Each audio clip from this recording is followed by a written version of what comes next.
If you have to convince your doctor to do anything, find a new doctor. I mean, realistically, you're going to waste a lot of energy and they're not going to change. They are who they are. Welcome to the Betty Rocker Show, the place to be to nourish your mind, love your body, and rock your life. Welcome back to the show, rock star. Hey, so how did you do with last week's challenge from Dr. Stacy Sims? I would love to hear about it. Be sure to check in with me on the blog or on social media and let me know how that went for you. So today, I'm interviewing the one and only Dr. Shawn Tassone, better known as America's Holistic Gynecologist. He's the first physician in the U.S. to be double board certified in obstetrics and gynecology and by the American Board of Integrative Medicine.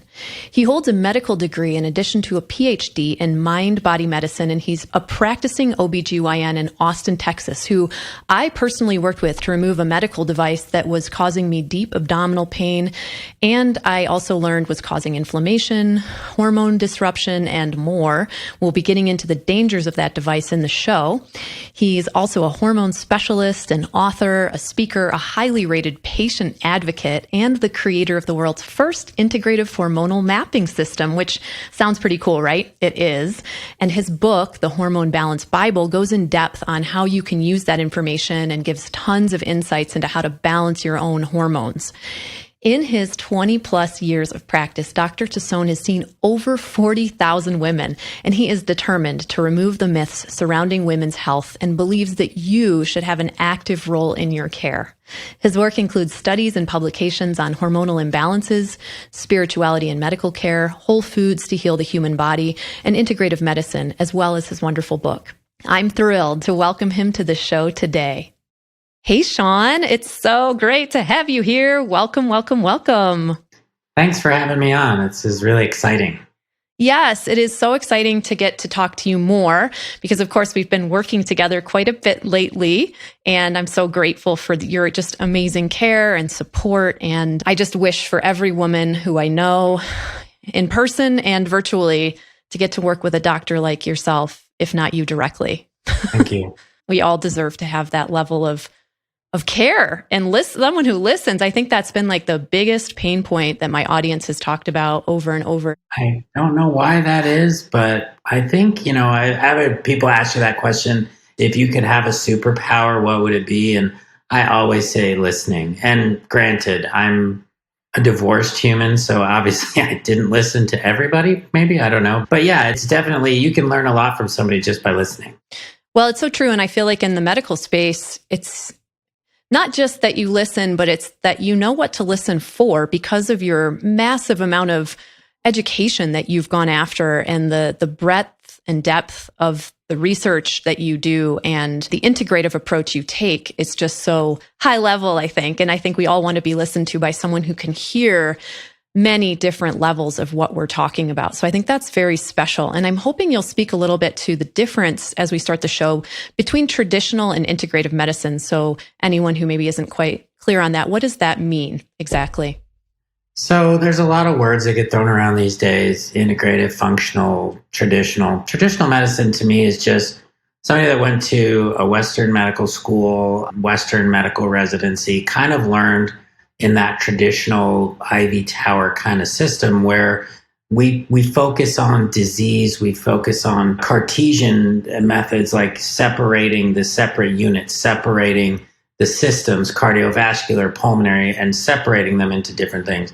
Integrative medicine, on the other hand, is where I learned about chiropractic and acupuncture and essential oil type stuff. And you don't become an expert. You just learn about all these different things over the course of 2 years so that you just increase your breadth and your spectrum. And then you develop a team around you that is integrative. So if I need a chiropractor for a patient, I know who to go to. And so I refer to experts like nutrition for exercise, somebody like you, or, so I've assembled that team. Functional folks tend to focus a lot on testing and gut health. And so there's different ways to learn. And I think everybody plays a part. It's just what part helps you. Right. And you're, of course, the super expert on women's hormone health, which is such a hot topic for every woman of every age, whether she knows it or not, right? And I see your book behind you, the Hormone Balance Bible, which I was talking about a little bit is when that I what that is? introduced. I It's didn't know such, that. it is so great. And I took your awesome quiz, which you can take at tassonemd.com/quiz. And I'll put a link for that in the show notes, of course. But the quiz was so fun. And I ended up with the philosopher, of course, because I'm in a really different situation in my life due to the impact of mold on my body, right? I have like multiple symptoms. So I loved what you were saying about, doctors who work in partnership with other healthcare practitioners. For example, my doctor, Dr. Jill Carnahan, and yourself have consulted on my behalf around my hormone health, right? So you guys are working together, helping be a team to support me, which is so amazing. But I just feel like women have so many different types of hormone imbalances. And now that I've shared with you what my archetype is, would you tell us a little bit more about that and what else we can learn from the book? So the book kind of came, nobody just writes a book in a month. This has been a culmination of all of my training over the last 20 years. And then kind of after my mom passed away and looking at things a little bit differently and doing this PhD journey and studying with holistic practitioners, shamans, and all kinds of people, what I noticed was that women that would come to me over the last 15 years, I would talk to them about low testosterone, high estrogen, things like that. And they would get it. But what I started noticing was there were certain storylines that were pervasive throughout. And I found like 12 different storylines and 12 different hormone imbalances. And they each had their own story. And if I talked to somebody like the philosopher, and I said, oh, yeah, you're the philosopher, which for you is actually a combination of two of the other archetypes, the wise woman and the nun. That's low testosterone and low estrogen. And that can be from different aspects. It can be from age, it can be from mold or whatever. But if I talked to a woman, say about low cortisol, she wouldn't get it. But if I mentioned the story of the saboteur, which is what low cortisol, it was like light bulbs going off. And I finally noticed in my own practice that I was really, really connecting, like tears were flowing. And I had so many women just say, that's the first time somebody actually explained my life in like 5 sentences. And nobody's listening to me. I couldn't tell. Everyone says I'm normal, but that's exactly me. And so my book isn't, I've gotten the question, you're a guy, why are you writing this book? Well, it's not coming from me. It's the 40,000 women behind me that have told me their stories. And I was just lucky enough to collect them all and put them into a book. It was just beautiful reading the intro to your book too, about your mother and your relationship with her and how you realized in hindsight that so much was going on with her hormones and everything that she was dealing with. And I just found that incredibly touching. And as a male practitioner, you're right. Some women might question that, but I just felt like you are doing this work for a reason. You have personal connections to this yourself, and you really, really want to help women. It's really special. I love that so much. It's funny because every woman that I help, it does remind me, it channels my mom in a way because I couldn't help my mom. And that was the nidus for the journey for me, was being there when my mom passed away and holding her hand and thinking to myself, I'm a second-year OBGYN resident.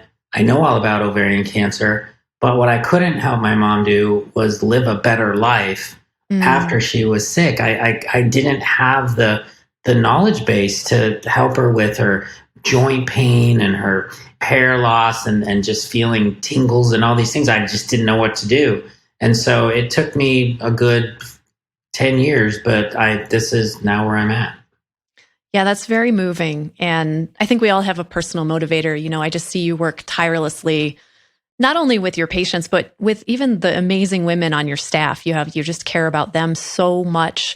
I remember meeting them when I came to Austin, and just like, it really just stood out to me just how much you love women and want to serve us and care for us. And this book is really amazing. You have something in the book called the Shawns protocol, and Shawns is an acronym.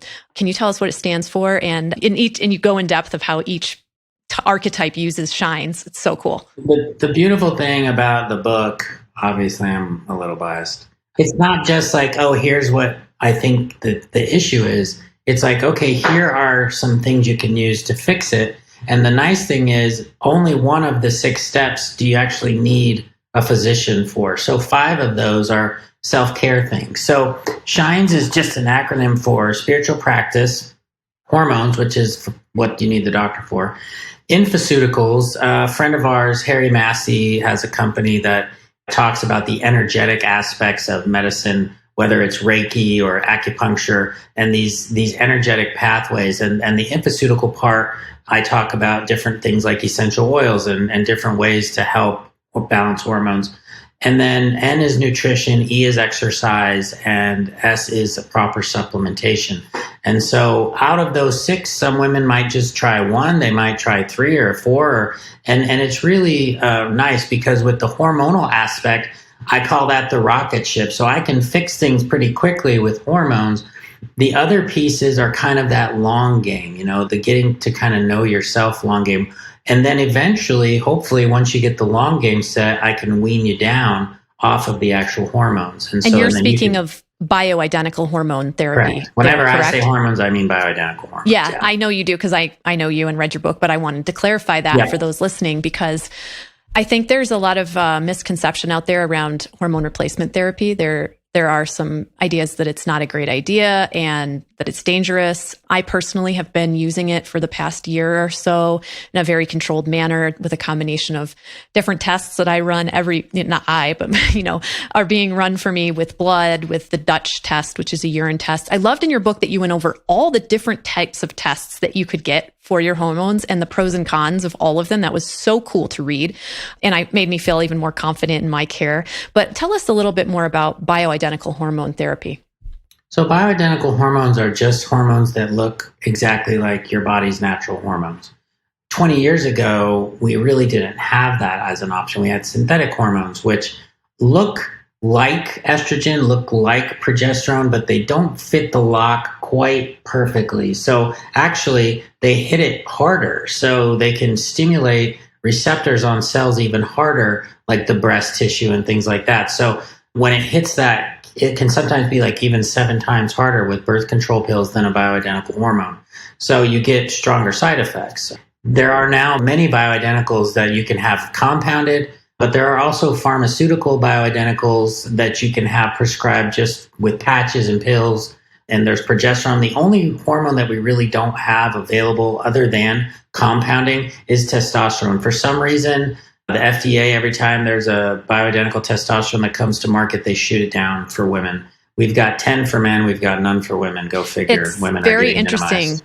Because I'm using a compounded testosterone and have been for some time, and it's really helped me so much. But I can only get 1 month. I can't ever get refills on it, right? Like my doctor has to call it in every month specifically because there are all these regulations around it, like you said. And that is interesting. But I mean, it is what it is for now. Hopefully it will change. But that's great to hear. I mean, there are so many different types. The compounding pharmacies are what Dr. Tassone is mentioning here. That's where they go in and custom create a blend specific to what your doctor orders. Then you mentioned the suppositories, of course, the ingestibles, the patches. There are a lot of different ways. And I feel like, you need to be working with someone. Like I've heard people say, oh, this doesn't work. This works. This doesn't work. I think it's very individual specific. Sure. Wouldn't you agree? I mean, it has to be. And it's dose specific too. Some women need a higher dose to get through their skin than others. So that's the beauty of this is follow up. There's a lot of follow up. There's a lot of tinkering, but eventually, and I always tell patients, if you can just stick with me for 2 or 3 visits, I'm pretty sure I can get you pretty close to where you want to be. Yeah, that's been my experience in working with those different methods. And for example, I use a transdermal testosterone cream, but with the progesterone, I need a micronized pill, right? So and I have experimented, and Dr. Carnahan calls me a delicate snowflake. She says, I have to start very slow with stuff because my body's super sensitive and we're all a little bit different to how we're going to react. They're not the same. So I just wanted to have that conversation because I feel like that's something that I wanted to let women know is available. It's something that can be so helpful. What are some of the different reasons a woman might need to have her hormones, like different stages of life or different things you've treated? So something I like to touch bases on real quick is that sometimes in life, hormone imbalances are normal. So puberty, menopause, certain times of the menstrual cycle, pregnancy, these are all hormonal imbalance times. And they're perfectly normal. Even, sometimes in your cycle, you might be a little out of whack. When I'm talking about a hormone imbalance, I'm talking about you can't function. Like you're not the person that you want to be. So you're super tired all the time. You're gaining weight. You're hot flashes, mood swings, irritability. I just kind of throw everything in and call it that big bag of hurt because you're 42 or 35 and you can't function. You're missing work. You're not going out with your friends. You're staying home. You're not working out. To me, that's when things are a problem. And I can't tell you how many thousands of times I've seen women get their lives back from even just something small. You just change a little something and it's like, and oh my God, doctors have told me for years my labs are normal. And so I hear it all the time and it's really rewarding on my end because it's funny because I always joke, I don't feel like I'm doing anything miraculous, but just giving you what you're needing. But right. For some reason, I'm like the fifth doctor, but most women see, it's really interesting. That's very interesting and kind of sad. You mentioned birth control a little while ago and how it's almost like a totally different thing. It is a totally different thing than bioidentical hormones. And you're not someone who's just going to blanket prescribe a woman birth control because she's presenting with a specific set of symptoms. And I love how you normalize that we are normal when we have some imbalances at specific times in our lives. And yet there's still support available for us, but you're not going to blanket prescribe birth control. No, and I have a daughter and, when she was 16, she wanted to be on birth control and I was all for it. The thing that you want to do though, is you want to just check electrolytes and things and make sure that it's not throwing her out of whack. But I had a 53-year-old lady this week who was having a heavy period and they put her on birth control pill. It's to me, that's lazy medicine. That's what I call it. It's not that they're bad doctors or they're just not wanting to investigate the reason. And because maybe they're too busy, they got 3 babies delivering or something. And a birth control pill will just kind of make things better temporarily and you can move on from there. But we're not really getting to the cause of the problem. And women are not being informed of the actual risks of what's actually changing, how their body's changing, how they never actually have a real period, even when they're on the sugar pill, how it's just suppressing all of their natural hormones. There have been studies on women that show that you can't actually build muscle as effectively when you're on birth control pills. There's just so many things that I wish I had been told when I was 14 and getting on the pill and didn't know. That's really young, but that was what happened. So flash forward, maybe 15, 16 years later, I developed a polyp in my uterus. I got off the pill and I was just like, because I just felt crazy all the time. I just felt like I couldn't function properly. I felt like I was manic and later was diagnosed with anxiety and depression. So that wasn't making that any easier for me. And like I mentioned, developed a polyp in my uterus and had to have it surgically removed. And my doctor at the time recommended Essure to me, which was a type of birth control that was known to be permanent. I was at the time sure I didn't want to have kids, but I knew I had an out because I knew that if I removed the Essure device at some time in the future, I still had eggs, I still had a uterus, I could still go through IVF if I wanted to get pregnant in the future.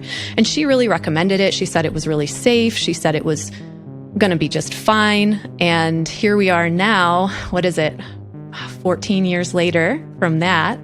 And you have removed my Essure device because I was suffering from horrible abdominal pain. My other doctor said, we really should look at your Essure because we cannot, we're having trouble getting your hormones to come back in line and there's symptoms that concern me that I'm, just worried about. Let's look into this. And then you were my hero and took it out safely, quickly, effectively. Here I am 10 days later, worked out today, feeling great, And I want you to talk to us about these medical devices, Essure specifically, because you've removed over 1,000 of these devices at this point. You are someone who I would turn to in a second if someone asked me about it. What went wrong with this device? What happened? Why am I one of many women who've had complications and had to have it removed? Well, it's a foreign body. It's a medical device that we put in fallopian tubes, and it works by causing inflammation, which sounds horrible when you say it like that, but that's how it works. And it's a titanium nickel coated device that has polyethyl terephthalate, all these horrible endocrine disrupting agents, but they go inside the tube and they would cause inflammation, and your body would come in with that inflammation and it would basically shut the tube closed over time, over 3 months. In this country, probably over 1 million of them were put in.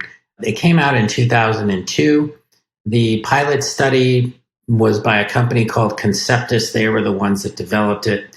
The problem was, I think, that the data that they gave to the FDA probably wasn't on the up and up, as we see with some medical devices. And it was brought to market with the data that probably wasn't on the up and up. And so we put in 1 million of them because we thought as doctors, hey, it's not surgical in the sense that we weren't cutting on the belly. We could do it in the office sometimes. We thought it was better, and we were told it was better. So we trusted the system, as it were. But what I started to see in 2013 was women were starting to complain about pain, and we were told, it shouldn't cause problems. And I chastised myself for not thinking at that point in my life. But what I started to notice was women on this Facebook page. There was like 1,500 women, and they were all complaining about Essure, and it made me think. And I'll be perfectly honest, when I first joined, I had a lot of questions, and I was probably a little bit, poking the bear, as it were. But I stayed with it, and then I had a lady come, and I removed probably 2 of them. And I noticed that bleeding got better. I was noticing rashes getting better, joint pain getting better. I couldn't explain it other than, this autoimmune aspect of it. And then, the floodgates opened and I started getting all kinds of women. And then Bayer bought it in around 2008, I think, and they took it off the market 2 years ago, stating that women were using IUDs more, so they didn't want to make the device anymore. The reality was there were tens of thousands of complaints with the FDA, and I think it was just getting into hot water, and they settled out of court for $400 and some million, I think. And because they did this quietly, women like me never heard that it was pulled off the market, never had cause to know that there was going to be a problem. Like just me talking about it publicly, which was challenging in some regards because it's such a personal thing. And yet, like I had to put that aside because I knew I wasn't the only one, and I wanted women to know, like I didn't know. And if someone I followed had shared something like that, it could have saved me years of pain and potentially all the inflammation that's been compounding other issues that I have going on. It's so aggravating. So I just wanted to talk about it. And from the thousands of comments that I got in response to that share, other women are suffering and have been suffering and didn't know, like myself. And it was my fans who told me about The Bleeding Edge, the documentary that was made, which, these types of documentaries, they all have an agenda, but we know that. However, this documentary was specifically going into detail about medical devices that were put in causing autoimmune type reactions in people. And Essure was mentioned. Conveniently, Essure removed themselves from the market the same year and time that this documentary came out, which is completely suspicious. It's just terrible to hear that. And you were, I believe, helpful for some of the women who had lawsuits against the company. Is that true? I was involved as a medical expert in a few lawsuits. Behind the scenes, I was helping the attorneys that were dealing with the class action. So I was actually a part of that movie, but I was removed because I didn't want it to cloud me as a medical expert. So at that point, I think I had probably taken out about 300 by the time they made that movie. And like you said, it has some claims in there that are right or wrong, a little grandiose, but for the most part, the women that are in there are really the first few. Angie Firmalino, basically she just started a Facebook page and probably 8 years later had the device removed from the market. This is just one person, one woman. Good for her. Standing up and saying, hey, this is a problem. And then other women finding her. Even now, 10 years later, people like you still finding this problem. And it's we got to look out for each other.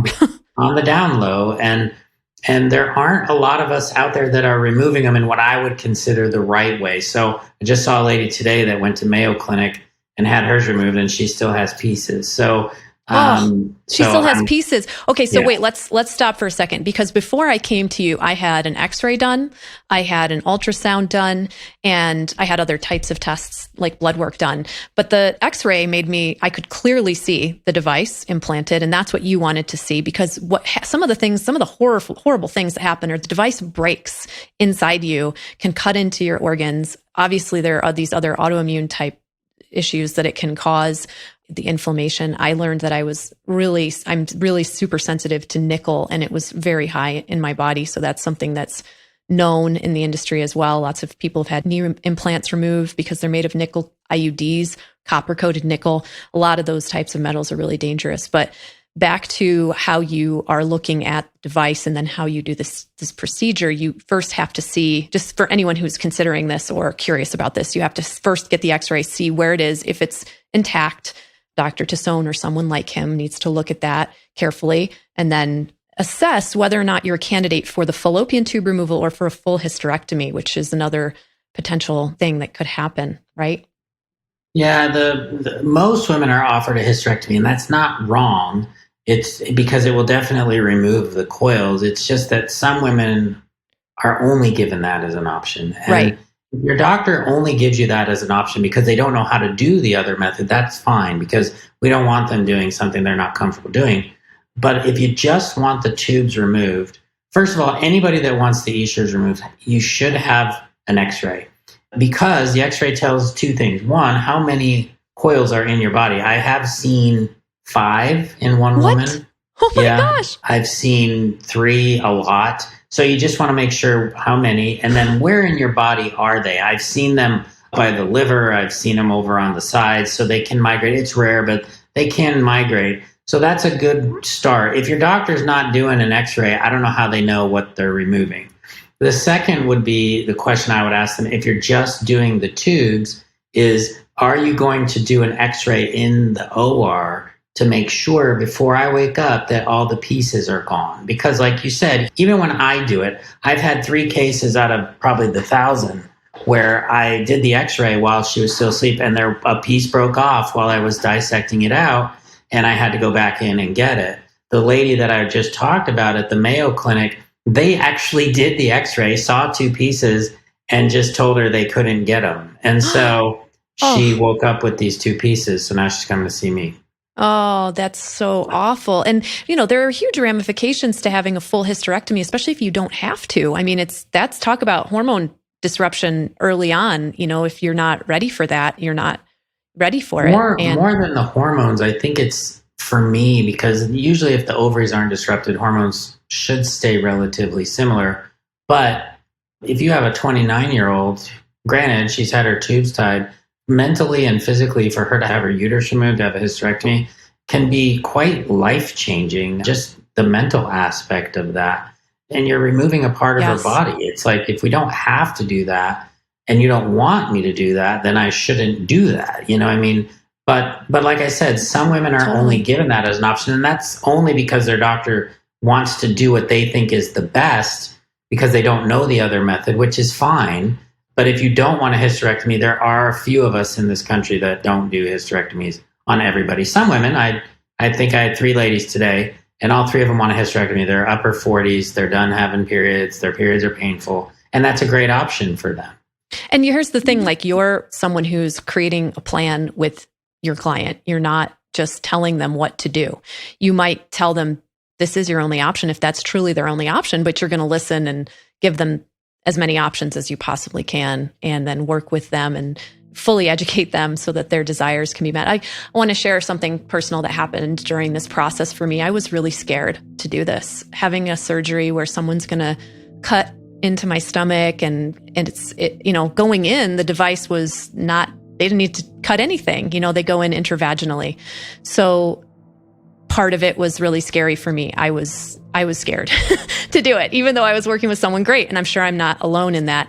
And I asked you to talk to me about it, and you called me a few days before I was due to come out to see you, and you talked to me about the way that you approach each woman, each individual procedure, how you have this very ceremonial attitude about it, how you're not taking something from me. Instead, I'm offering up something that's no longer serving me. And I remember just hearing you talk about it in this way, the respect and the love that you had in talking about it and about my body and how you approached it. My heart, I just felt so at ease. I just became so in sync. And I know that's part of why my healing process and why the procedure all went so smoothly. I wasn't stressed about it. I felt good about it. And that unique approach that you have is just so powerful and special. And I just thank you so much for that. I think that just came, I can honestly tell you, I probably wasn't like that when I got out of residency. That comes with age and having a mom that was sick, and then realizing that, gosh, I don't want to take somebody's uterus. I don't want to be a man taking this woman's uterus. If she wants to give it to me, then I'll help her have that removed. And so I do talk to women sometimes about mentally, before you even have the surgery, just visualizing that. And, your friend Emily Fletcher, and I know Emily fairly well, it's all about that visualization piece, and I think, like you said, it helps you heal because you don't feel assaulted, because surgery can be assaulting. It's, you're physically doing It's invasive. It is. And you're out of it, and they're doing things, and you have to have an enormous amount of trust. You're saying it's okay because you're done with this, whatever it is we have to remove. That, I think, when you wake up, you're like, okay, now I can start on the healing process. You're not still mentally mad or upset that this happened to you. And I do think that helps a lot with recovery. I'm glad you mentioned Emily. That's the founder of Ziva Meditation, for those of you listening, my dear friend. And that's why I meditate. She taught me a great practice for that. And I so appreciate that. And also just like the importance of lowering our stress around a situation is so vitally important, especially for my women out there who've suffered from sexual trauma, any kind of trauma of that nature. I think that's just something to be super aware of in yourself, and to get the care that you deserve, because it can be just an additional trauma for you if we don't approach it with the right mindset and the right way, with someone like yourself, Shawn, who is incredibly caring, and you're so humble about your approach to all of this. It's just incredible. I also just want to give a shout out to you, because I just want to share some impressions. Like, when I came to Austin, your office is not some giant fancy swank hotel like office. It's beautifully decorated, it's clean and lovely, but it's humble. And I mean, your fee was incredibly tiny. The hospital has its own fees, and you got to deal with your insurance and stuff, but your fee was not like anything near what I expected for this. And you told me, I want to serve these women. A lot of these women who've had it, it's already expensive, right? So I just want to commend you on this work. I just kind of look at it like, this is what I was trained to do. I've always taken Medicaid. I've always taken Medicare. And a lot of people in the integrative world, as you know, charge cash because you can't really bill for time. And I don't. I still take insurance. So it's hard sometimes because I know I could make more money, but I'm also not starving to death. And my kids are doing pretty darn good. And so, I also think that it's about who you meet too. So talking to you and knowing, JJ Virgin and all these people that I've come into contact with over the years, I wouldn't be where I'm at right now without meeting all of you people. So it's that whole concept she talks about with that rising tide and lifting all boats. It's just true. I'd rather be with the tide coming up than trying to scoop the water out, Well said. And shout out to JJ for sure. Yeah. She's such a force. I'm a name dropper, so, You're doing great. I love it. We're going to link to all these amazing people in the show notes so you guys can look them all up and find out all about them. I so appreciate that. And I think I want to ask a question for the benefit of my listeners. How do you convince your doctor something is wrong when they don't listen? So I have a simple answer, and then I'll go into a more complex way. If you have to convince your doctor to do anything, find a new doctor. I mean, Amen. Realistically, you're going to waste a lot of energy, and they're not going to change. They are who they are. I always say, if you met 5 doctors at a party, you probably wouldn't like 1 or 2 of them personality-wise. We all have our own personalities, the way we learned and how we want to do things. Second, if you really do have a physician you like that you have worked with for a while and they're just not getting it, I have had a couple of people where I'll just send them a copy of the labs that I order. Like, this is what I would order if you were my patient.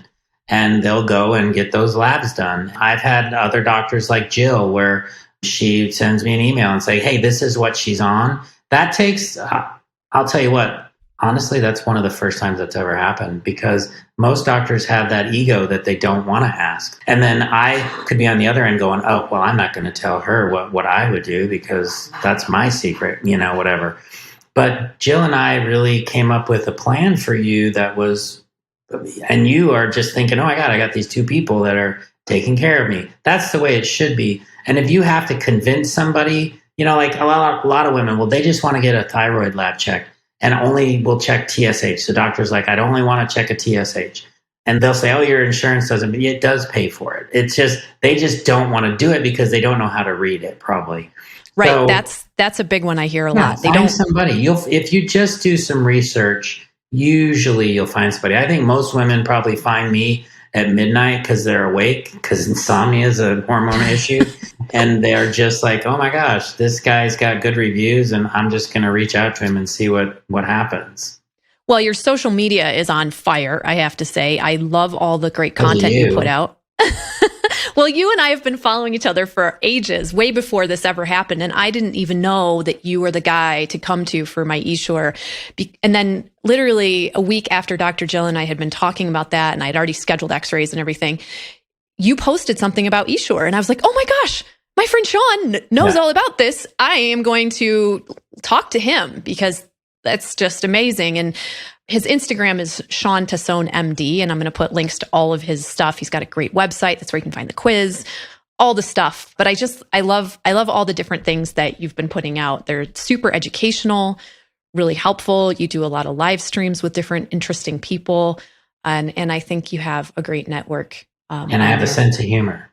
You have a sense. It is true. You have a sense of humor, because some of this stuff can get really overwhelming and scary, like we talked about. So I think, tell you what, sense of humor keeps me going, because I got 4 kids and they're sucking me dry sometimes. If you're watching, children, I love you all. That's great. Okay, I do have one sort of PS addendum to the Essure discussion, and that is, I had so many women reach out and ask me about their IUDs and having similar bleeding issues and issues that no one's diagnosing, and they're concerned about some copper IUDs. I've heard a lot of different things. Is that also problematic? Can an IUD be problematic in a similar way? Yeah, anytime you put a foreign material in somebody's body, they're going to respond to it differently. The thing about copper, the number one side effect with a copper IUD is heavier periods. A lot of women will have that. The nice thing about an IUD, and the reason that I think for some women they're a great option, is if you don't like it, it's easy usually to remove. I mean, it takes 5 seconds to remove it, and fairly non-invasive. We take the strings and we remove it.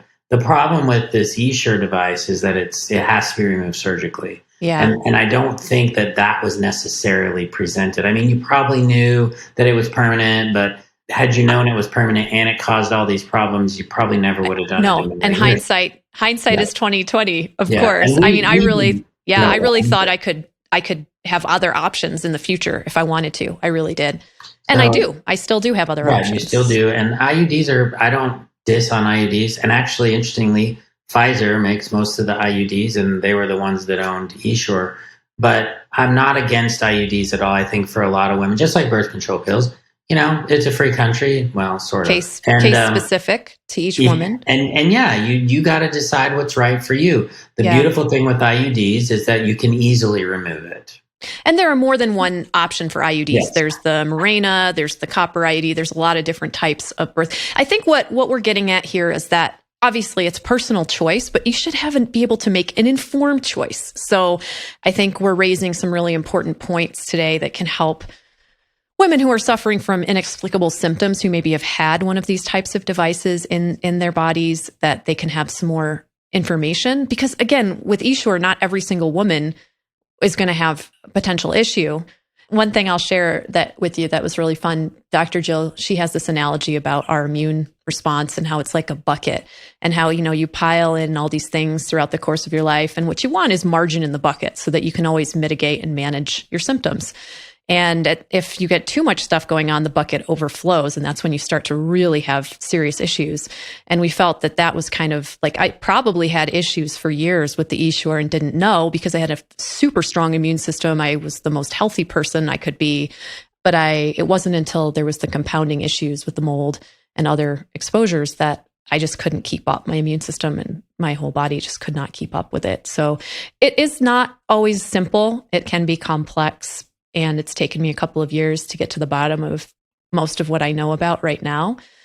And yeah, sure, if I could go back and change that choice, I sure would. I don't say that about too many things, but I am grateful for the path it's led me on today to be able to at least speak about it publicly in hopes that it helps others and share great practitioners like yourself with my audience. Because I think with Essure, the thing I would like women to know is that, yeah, we put in 1 million. Probably half of those women actually do fine. They're not having any problems. They're living their lives. They're doing okay.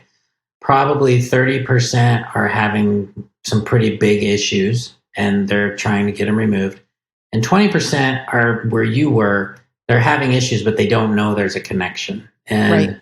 Those are the women that I wish we could reach out to. And then there's a lot of women too that are in that 50% that are doing okay, but they just don't want them anymore. They're like, who knows? I want to get these out, just like with an IUD. And insurance will cover that too. I mean, it's a foreign body and you want it out, we'll take it out. Yeah. And I heard from people who had, like I told you before, like other like knee implants and things made of nickel that they're wanting to get out, realizing that there's potential issues. Well, I've talked to this issue a lot in this podcast. I just really, really wanted to share as much as I could with the listeners because there was so much interest when I did share about it. And you are the guy that I knew I could talk to. And all of these different hormonal things, like I would expect that hormone issues that aren't responsive very quickly, like you're doing, say I took your quiz and I didn't realize that the Essure was bothering me or that some other foreign body in my body was bothering me, you're going to be able to identify that pretty quickly because you're going to be trying to treat someone and they're not responding to a treatment, or you're going to ask them the right questions because you know that these medical devices could be a potential issue. That's why you need to work, I think, with a doctor when you're trying to treat things that won't go away. I mean, a lot of women that have Essure that I see, I used to do hormone testing on all of them because I was really wondering what was going on. Yeah. And a lot of them are estrogen dominant. They just have their estrogens through the roof and their progesterone is really low. Weight gain, painful periods, heavy periods, headaches, all kinds of insulin resistance, all kinds of crazy stuff. And what's funny is they're put on birth control pills, which was making them more estrogen dominant. Yes, so it was like the irony. We're compounding the problem. Yeah, and they already had the Essure, so why are we putting them on a birth control pill? There's just been a lack of true understanding of women's medicine and women's hormone health, I think, in the past. And thank goodness that's changing.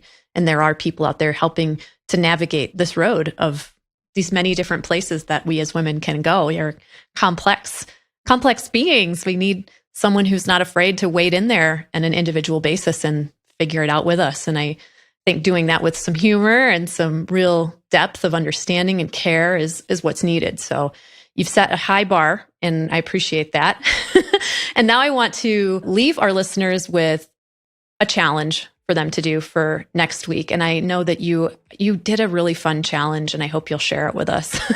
Tell us all about it. Part of it was fun. I just decided one day I needed to try all these different kinds of cacao chocolate. So I bought I think I got 12 different types, starting with milk chocolate, and then went 5%, 20%, 30%, all the way up to 100% cacao. And I did it all within probably a half an hour, rinsed my mouth out a couple of times. But it's really fascinating to me because we know at 70%, that's when the health benefits, coronary artery benefits, hormonal benefits, antioxidants, it's really good for you, cacao is. But any of us that, like I was telling somebody earlier, any of us that stole their mom's baking chocolate, thinking that that was a good chocolate, and you did a teaspoon of that as a kid, oh my gosh, you were dying. Did that happen to you? I was begging my mom one day. I was like, I want some chocolate. And she's like, this isn't what you think it is. And I was persistent as a kid is. And she left to go to the bathroom. And I think I started crying. I think I was like 7 and I was just bawling because it burned. It was like burning my mouth. It looks so good though, the baker's chocolate. Yeah, it's like an appealing I thought it was bar. Nestle Quick. I thought it was like with all the sugar. And she kept telling me, but Lord knows I'm not going to listen. So I learned my lesson. It was like burning yourself on the stove. So I just thought it would be fun to eat. And I videoed it. I have a YouTube video, but 70% is okay. Like I can do it. But there's people like you that can. Summer Bach, a friend of ours, she eats 100% every day. And I'm just like, how in the world is that? I can't even get it off of my teeth. Just for reference, guys, I eat like an 80% dark that's sweetened with a little honey. That's the one that I go to. So I'm not doing straight up, man. I can do it. I can totally do it. It's great, but I'm not doing that as a general rule. I definitely enjoy the dark chocolate. I'm doing, like I said, an 80%, but I love hearing about the health benefits. So what is the challenge for us? The challenge would be to get yourself about 10 bars, take a little square of each, have your significant other do it too, because I think it would be fun, or your kids, because I think it'd be hilarious, and try to see what level you can get up to comfortably. Now, I want you to do all of it, because I suffered through it. No honey. Just do it. And find out if you can get 70. If you can tolerate 70, what I tell all my patients is eat a square a day. And once you if you can get up to 70, it's really good for you. And I also like to do the whole turn your shower as cold as you can get it for up to 60 seconds. If you can do that long, if you can't, as long as you can do it. Those two things are pretty easy to do. And they're helpful. They'll reboot cortisol. They'll help with your antioxidant levels. And it's just good for your body. So it'll be fun to see how high you can go comfortably. I like that there's a 2-option challenge here and that we should try to do both of them. I love it. How cold can you go? How cold can you go and up to 60 seconds? And is it ideal to do that in the morning or night for the cortisol reboot benefits? Would you do it at night? You're probably not going to sleep as well because you will restart things. So it's good to do it in the morning if you're going to do it. Just like people that do those cold plunges, or if you work out and you want to do it right after you work out to kind of help with your muscles. But cold plunging is a little different because you're totally submerged and it will lower your body temperature. This, you just do it. If you can do it up to 60 seconds, great. If you can only do 15, that's great. Just do it as long as you can. Right. Just like the chocolate.